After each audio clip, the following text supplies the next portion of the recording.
సమంత ఇంకెప్పుడు కూడా మహేష్ బాబు ముందు మాట్లాడడానికే భయపడే విధంగా మహేష్ బాబు మాత్రం తనకు సూటిగా సమాధానం చెప్పేశాడు. సో మరి వీళ్ళిద్దరూ కలిసి చేసిన సినిమాలు దూకుడు కావచ్చు, సీతమ్మ వాకిట్లో సిరిమల్ల చెట్టు కావచ్చు, రెండు సినిమాలు కూడా అంటే వీళ్ళు చేసిన సినిమాలన్నీ కూడా మంచి సూపర్ డూపర్ హిట్ సాధించి వీళ్ళిద్దరు కూడా మంచి జంటగా కూడా పేరు తెచ్చుకున్నారు. సో మరి సినిమా షూటింగ్ అవుతున్న సమయంలో అంటే సీతమ్మ వాకిట్లో సిరిమల్ల చెట్టు సినిమా షూటింగ్ అప్పుడు ఆ షూటింగ్ సెట్ లోనే అప్పుడప్పుడు సమంత మహేష్ బాబుని ఇంటర్వ్యూ చేయడం లాంటివి ఇలా సరదాగా చేస్తూ ఉంటుందంట. సో ఆ సమయంలో త్రివిక్రమ్ కూడా వాళ్ళ పక్కనే ఉన్నాడు. సో అప్పుడు మహేష్ బాబుని కొన్ని క్వశ్చన్స్ అడిగింది సమంత. సో మరి రీసెంట్ గా ఏ సినిమా చూశారు మీరు అనే విధంగా అడిగినప్పుడు తమిళం విజయ్ కి సంబంధించి కత్తి సినిమా చూశాను అనే విధంగా మాత్రం తను సమాధానం చెప్పాడంట. సో మరి విజయ్ మీ సినిమాలన్నీ కూడా రీమేక్ చేస్తాడు కదా, మీరు కూడా రీమేక్ సినిమాలు చేయొచ్చు కదా అనే విధంగా కూడా సమంత అడిగినప్పుడు రీమేక్ సినిమాలు మాత్రం నేను చెయ్యను, ఎందుకంటే రీమేక్ సినిమాలు చేస్తే ఖచ్చితంగా ఆ సినిమాలో ఏ హీరో అయితే ఉన్నాడో, ఆ పాత్రలో ఏ హీరో అయితే నటించాడో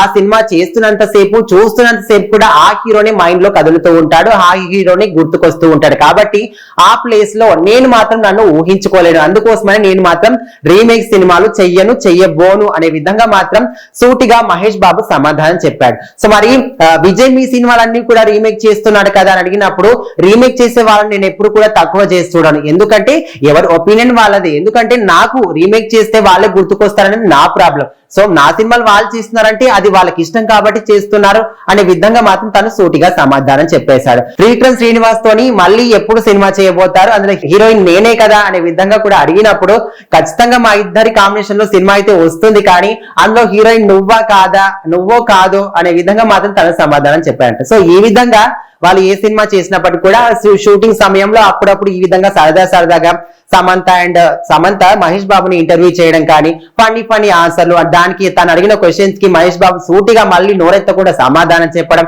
ఇలాంటివన్నీ కూడా చేసేవారంట. సో మరి దానికి సంబంధించి మనం మాట్లాడుకుంటే మళ్ళీ సమంత ఎప్పుడు కూడా మహేష్ బాబు ముందు మాట్లాడడానికి కానీ ఆయన ముందు నోరెత్తడానికి కూడా భయపడే విధంగా తను మాత్రం ముక్కు సూటిగా అక్కడ సమాధానం మాత్రం చెప్పేసేవాడంట. సో ఇప్పుడు మాత్రం సోషల్ మీడియాలో దీనికి సంబంధించిన న్యూస్ ఒకటి చాలా వైరల్ అవుతుంది.